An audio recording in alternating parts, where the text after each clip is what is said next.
우리 삶의 이야기는 멀리 있는 듯해도 늘 가까이에 있죠. 오늘 들려드릴 이야기는 어쩌면 여러분에게 익숙할 수도 혹은 지금 겪고 계실지도 모르는 이야기입니다. 자, 천천히 한번 들어보시겠어요? 설날 저녁 밥상 머리에서 시동생이 갑자기 제게 말했습니다. 형수님, 이제 부모님한테 생활비 그만 드리세요. 내일부터 그냥 형수님 댁으로 모시고 사는 게 낫겠어요. 그 뻔뻔한 한마디가 제 억장을 무너뜨렸습니다. 섣달 그날 밤 저는 앞치마를 두른 채 주방에서 발 디딜 틈 없이 바쁘게 움직이고 있었습니다. 환풍기는 윙윙거리며 돌아가고 냄비 속 갈비찜은 막 졸여져 윤기가 흘렀습니다. 옆 화구 뚝배기에서 끓고 있는 오리백숙의 구수한 향기가 거실 쪽으로 퍼져나갔죠. 시집와서 김씨 집안 며느리로 맞는 8번째 설날이었습니다. 매년 명절 음식은 오로지 제 몫이었습니다. 첫째는 시부모님이 제 음식을 입에 맞아 하셨기 때문이고, 둘째는 동선의 부부가 손 하나 까딱 안 하고 입만 가지고 오기 때문이었죠. 여보, 갈비 다 됐어? 기다리다 목 빠지겠네. 술 한잔 해야지. 제 남편 민호 씨가 거실에서 부엌 쪽으로 고개를 빼꼼히 내밀었습니다. 손에는 소주 한 병을 쥐고 있었죠. 이 사람은 참 성실하고 저한테도 잘하고 효심도 깊은데 가끔 동생네 부부한테 너무 물은 게 흠이었습니다. 체면 차리느라 싫은 소리 한 번 못하는 사람이었으니까요. 다 됐어요. 얼른 가서 한 잔 따르고 있어요. 마지막으로 이 시금치 무침만 내가면 돼요. 저는 갈비찜을 큰 접시에 담아 쪽파를 솔솔 뿌리고 냄비 속 나물을 급히 뒤적였습니다. 음식을 들고 거실로 들어서니 상다리가 부러질 듯 푸짐하게 차려져 있었습니다. 3시간 푹 고운 등갈비, 김치찜, 윤기 흐르는 족발, 미리 재워둔 불고기, 그리고 시동생네가 가져온 건 고작 마트에서 산 오이무침 한 팩뿐이었습니다. 시아버님은 상석에 앉아 이미 얼굴이 불그스레해진 채 술잔을 들고 계셨습니다. 시어머니는 시동생 챙기느라 바쁘셨죠. 자, 우리 상훈이 갈비 좀 먹어라. 시동생 김상훈은 맞은편에 앉아 입가에 양념을 잔뜩 묻힌 채 고기를 씹고 있었습니다. 형수님, 이제 오세요? 빨리 앉으세요.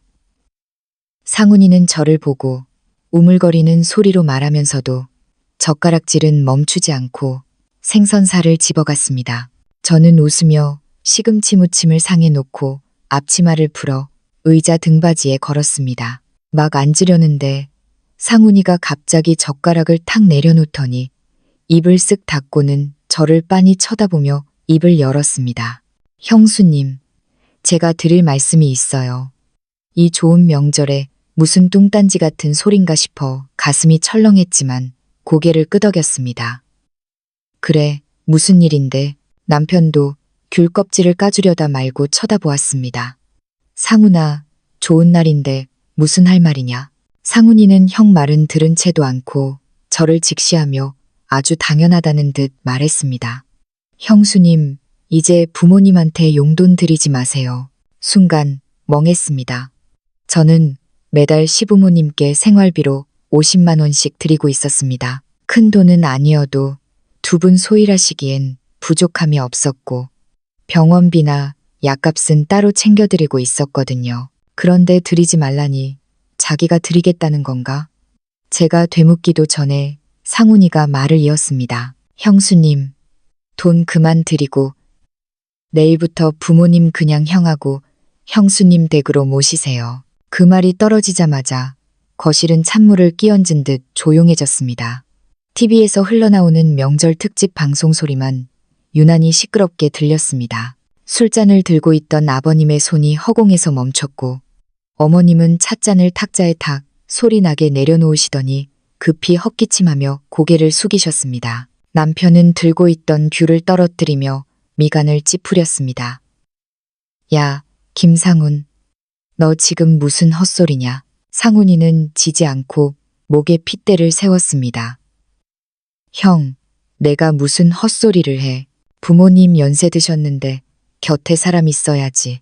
형이 장남이고 형수님 살림 야무지게 잘하니까 형네 집으로 모시는 게 딱 맞잖아. 게다가 형수님이 매달 주는 푼돈 가지고 생활이 되겠어? 같이 살면 돈도 굳고 형수님이 매일 따뜻한 밥 해드릴 수 있으니 얼마나 좋아. 그제야 속셈이 보였습니다. 부모님 부양하는 책임을 몽땅 저한테 떠넘기려는 수작이었습니다. 자기는 아들이라고 큰 소리 치면서 연세 드셨다는 핑계로 의무를 회피하려는 것이었죠. 게다가 제가 드리는 돈이 적다니요. 저는 매달 50만 원을 꼬박꼬박 드렸지만 작년 한 해 상훈이가 부모님께 드린 돈은 다 합쳐도 30만 원도 안 될 겁니다. 평소엔 전화 한 통 없다가 명절 밥상머리에서 저런 소리를 하다니 저를 아주 물로 본 게 틀림없었습니다. 국그릇에 닭백숙을 뜨던 손이 잠시 멈칫했습니다. 하지만 곧장 고개를 들지 않고 마음을 가라앉혔습니다.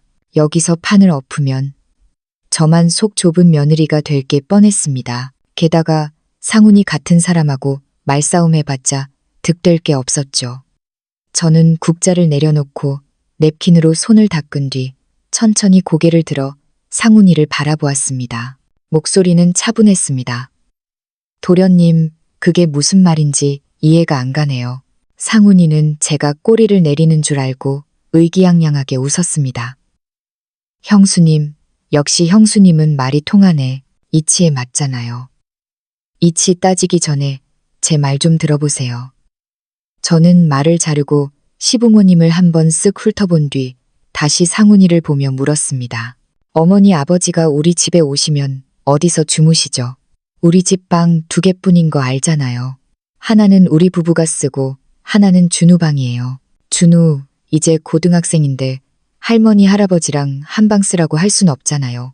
그리고 모시고 살면 생활비며 병원비며 다 어떻게 계산할 건가요? 상훈이 얼굴에 웃음기가 싹 가셨습니다.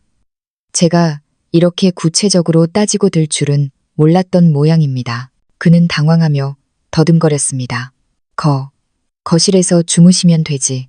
부모님 연세에 잠자리가 뭐가 중요해. 그리고 생활비는 형이랑 형수님이 돈 더 잘 버니까 알아서 하시고. 거실에서 주무시라고요? 저는 헛웃음이 나왔지만 목소리에는 힘을 주었습니다. 도련님도 자식 키우는 아비인데 도련님 장인 장모님 오시면 거실 바닥에서 주무시라고 할 겁니까? 그리고 돈 잘 버는 게 책임을 떠넘길 이유가 됩니까? 그때 남편이 거들고 나섰습니다.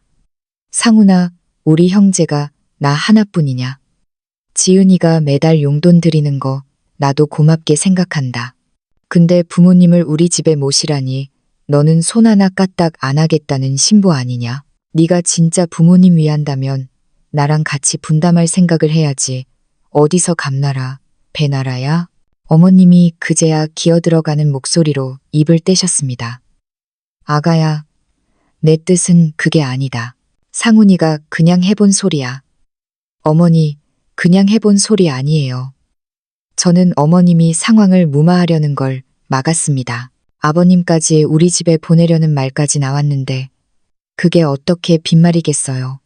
저도 부모님 모시는 거 싫다는 거 아닙니다. 하지만 이런 일은 상의를 해야지 일방적으로 통보할 문제는 아니잖아요.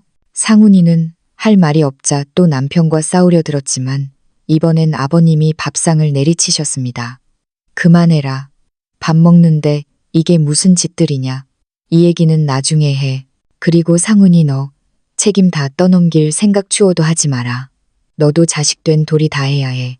아버님 호통에 상훈이는 얼굴이 시뻘개져서 밥만 푹푹 퍼먹었습니다. 저는 아무렇지 않게 국을 떠서 시부모님과 남편 앞에 놓아드리고 제 그릇을 챙겼습니다. 어머니 아버지, 닭백숙 국물 좀 드세요. 엄나무 넣고 푹 고아서 몸에 좋아요. 국물을 마시며 저는 안도의 한숨을 내쉬었습니다. 이 일이 이걸로 끝난 게 아니라는 건 압니다. 상훈이는 분명 다시 기회를 엿볼 테니까요. 하지만 오늘 분명히 선을 그었고 시부모님과 남편에게 제 입장을 확실히 보여줬으니 그걸로 충분했습니다. 그날 밤 설거지를 하는데 남편이 다가와 속삭였습니다. 여보, 오늘 참아줘서 고마워. 안 그랬으면 명절 다 망칠 뻔했어. 싸워봤자 뭐해요. 하지만 이대로 넘어갈 순 없어요. 도련님이 우릴 호구로 보는 건 못 참아요. 앞으로 도련님이 해야 할 의무는 확실히 하게 만들 거예요. 그래, 당신 말이 맞아. 앞으로 당신 혼자 맘고생 안 시킬게. 거실로 나가니 상훈이는 소파에 널브러져 핸드폰만 보고 있었습니다. 저는 보란 듯이 어머님 옆에 앉아 웃으며 말했습니다. 어머님, 내일 설날인데 백화점 가서 옷 한 벌 사드릴게요. 저번에 코트 사고 싶다고 하셨잖아요. 어머님은 깜짝 놀라 손사래를 치셨지만 싫지 않은 기색이셨습니다. 돈 아깝게 뭘. 아버님은 공원 가서 산책이나 하실까요? 상훈이는 곁눈질로 힐끔 쳐다보더니 아무 말 없이 다시 핸드폰 게임에 열중했습니다. 저는 다짐했습니다. 시부모님께 효도하는 건 내 몫이지만 도련님 몫까지 대신해 주지는 않겠다고요. 다음 날 아침 눈이 살짝 내려 세상이 하얗게 덮여 있었습니다. 저는 일찍 일어나 만두국을 끓였습니다. 곧 어머님이 부스스한 얼굴로 나오셨습니다. 아니, 좀 더 자지 벌써 일어났니? 어머님도 일찍 일어나셨네요. 앉으세요. 뜨끈한 국물 드셔야죠. 어머님은 제 손을 잡으며 한숨을 쉬셨습니다. 네가 우리 집에 시집 와서 8년 동안 고생만 했지. 어제 상훈이 내외는 밥만 먹고 쌩안이 가버리고 설거지 한 번 안 하더구나. 어머님의 그 말에 서운함이 조금은 녹았습니다. 아침을 먹고 온 가족이 백화점으로 향했습니다. 저는 어머님께 와인색 패딩 코트를 골라드렸습니다. 이거 비쌀 텐데. 어머니, 입어보세요. 설날엔 새 옷 입으셔야죠. 거울 앞에 선 어머님은 10년은 젊어 보이셨습니다. 제가 계산을 마치자 어머님 눈가가 촉촉해졌습니다. 지은아, 미안하다. 어머님은 상훈이 탓에 제가 겪는 마음고생을 알고 계셨습니다. 집으로 돌아오는 길에 어머님이 넌지시 말씀하셨습니다. 상훈이가 철이 없어서 그런 거니 너무 마음에 담아두지 마라. 내가 따끔하게 혼내마. 앞으로 너 힘들게 안 할 거야. 집에 돌아와 짐을 풀자마자 초인종이 울렸습니다. 문을 여니 상훈이가 쭈뼛거리며 서 있었습니다. 손에는 롤케이크 상자가 들려 있었고요. 형수님, 계셨네요. 거실 소파에 놓인 새 옷을 보더니 눈이 반짝였습니다. 오, 엄마 새 옷 사셨네. 때깔 좋은데요. 어머님은 대꾸도 않고 물으셨습니다. 내가 웬일이냐? 아니 뭐, 어제 형수님한테 한 얘기 상해 좀 해보려고요. 부모님이 형네 집 가서 사시면 애들 봐주고 좋잖아요. 아직도 포기를 안 했구나. 저는 기가 찼습니다. 도련님, 어제 말씀드렸잖아요. 우리 집 좁아서 못 모신다고요. 그리고 어머님 오시면 도련님이 와서 간병하실 거예요? 저 혼자 다 하라고요? 아니, 제가 바빠서 회사 일이 맨날 야근이라. 바빠요? 저는 새벽 6시에 일어나서 밤 10시에 퇴근하고 주말에도 일 가져와서 해요. 도련님은 맨날 친구들하고 술 마시고 당구 치는 게 바쁜 거예요. 제 말에 상훈이 얼굴이 홍당무가 되었습니다. 옆에서 어머님도 거드셨습니다. 상훈아, 형수 말이 맞다. 핑계 대지 마라. 내가 자식이면 부모 모시는 시녀이라도 해야지. 어디서 짐짝 취급이야. 상훈이는 어머님까지 편을 안 들어주자 억울한 듯 소리쳤습니다. 엄마, 제가 돈이 없어서 그러죠. 형이랑 형수는 돈 잘 버니까 좀 더 부담하면 되잖아요. 옛날에 아빠가 형 집 살 때 2천만 원 보태주셨으면서 남편이 버럭 소리를 질렀습니다. 야, 그 돈 나중에 다 갚았고 보약 지어 드시라고 1,000만 원 더 드렸어. 너 결혼할 때 부모님이 집 해주느라 5천만 원 쓴 건 생각 안 나냐? 넌 지금까지 부모님한테 용돈 한 번 제대로 드린 적 있냐? 양심이 있으면 말을 해라. 상훈이는 꿀먹은 벙어리가 되었습니다. 저는 차분하게 목기를 박았습니다. 도련님, 효도는 말로 하는 게 아니라 행동으로 하는 거예요. 정 그렇게 모시고 싶으면 성의를 보이세요. 안 그러면 나중에 진짜 모시게 돼도 콩가루 집안될 뿐이에요. 상훈이는 씩씩거리며 나가버렸습니다. 두고 보세요. 늙으면 결국 다 자식 몫이지. 문을 쾅 닫고 나가는 뒷모습을 보며 저는 한숨을 쉬었습니다. 하지만 어머님이 제 어깨를 다독여 주셨습니다. 지은아, 내가 참아라. 우리가 다 안다. 그 후 며칠은 조용했습니다. 하지만 연휴 마지막 날 상훈이와 동서인 미경이가 찾아왔습니다. 손에는 길거리에서 산 듯한 쭈글쭈글한 사과 몇 알이 들려 있었습니다. 형수님, 바쁘시죠? 미경이는 들어오자마자 소파에 앉아 탁자 위 과자를 집어먹기 시작했습니다. 형님이랑 상의할 게 있어서 왔어요. 전화로는 말이 안 통할 것 같아서. 무슨 상의요? 상훈이가 과자 부스러기를 흘리며 말했습니다. 형수님, 부모님 댁으로 모시는 거요. 저희가 생각해 봤는데 당장은 형수님 댁으로 못 가시더라도 생활비는 형수님이 전적으로 맡아주시면 좋겠어요. 남편이 화를 내려고 하자 제가 말렸습니다.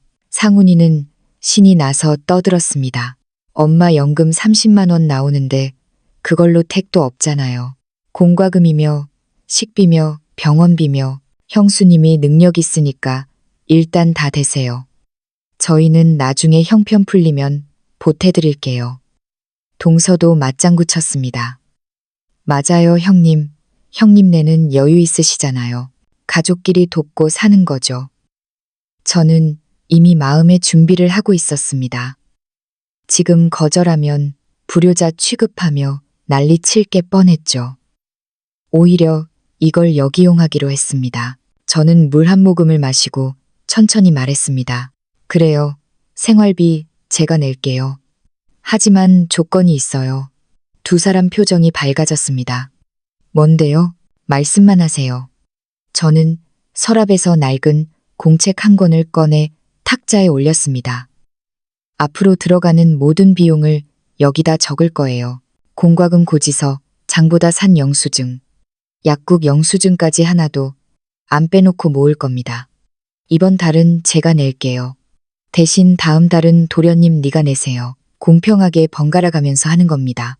어때요? 상훈이 표정이 굳어졌습니다. 다음 달이요? 저 다음 달엔 좀 빠듯한데 형수님이 몇 달 더 내주시면 안 돼요? 안 돼요. 저는 단호하게 말했습니다. 도련님이 부담하기 싫다면 부모님 일에 관여하지 마세요. 대신 나중에 효도할 기회 없었다고 원망하지도 말고요. 미경이가 끼어들었습니다. 형님, 너무하시네요. 애 학원비에 대출금에 나갈 돈이 태산인데 대출금이랑 학원비는 동선의 사정이고요. 어머니 아버지가 우리 집 살 때 보태주신 건 기억하시죠? 이제 갚을 때도 됐잖아요. 남편도 거들었습니다. 지은이 말이 맞다. 이번 달은 우리가 낼 테니 다음 달은 너희가 책임져. 그거 못하겠으면 효도 효자도 꺼내지 마. 시부모님도 방에서 나오시더니 액기를 박으셨습니다.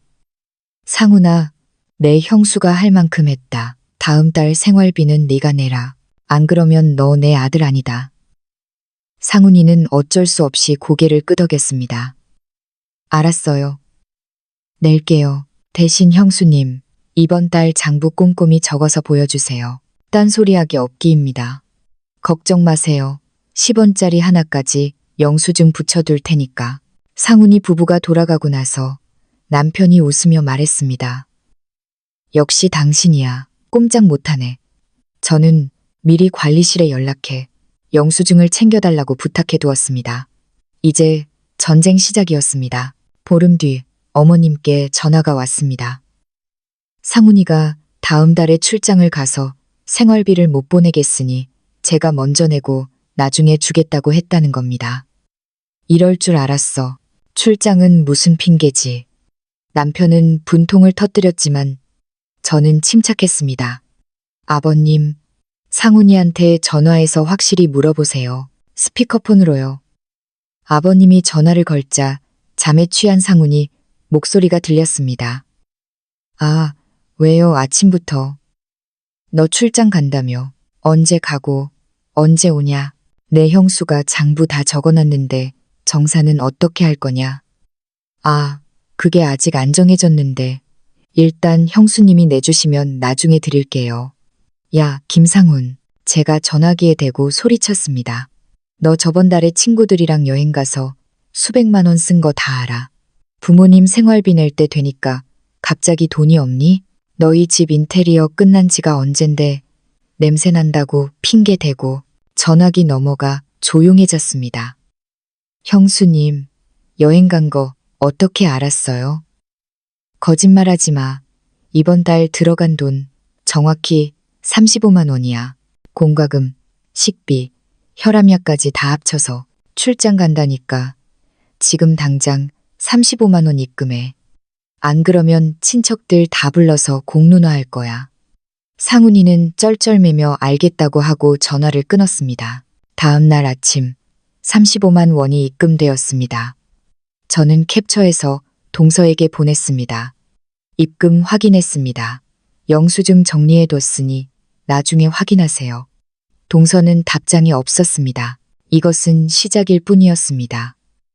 저는 상훈이가 돌아오면 제대로 단판을 짓기로 했습니다. 드디어 상훈이가 돌아왔다는 소식을 듣고 주말에 친척들을 초대했습니다. 집안 어른이신 작은 아버님과 숙모님, 사촌들까지 모였죠. 거실 테이블 위에는 제가 정리한 장부와 영수증 파일철, 그리고 시부모님이 따로 적어오신 붉은 수첩이 놓여 있었습니다. 상훈이와 미경이가 들어오더니 친척들이 모인 걸 보고 기겁을 했습니다. 아니, 무슨 일로 다들. 작은 아버님이 엄한 목소리로 말씀하셨습니다. 앉아라. 오늘 너희 부모 부양 문제 확실히 매듭 지으려고 모였다. 상훈이는 억울하다는 듯 말했습니다.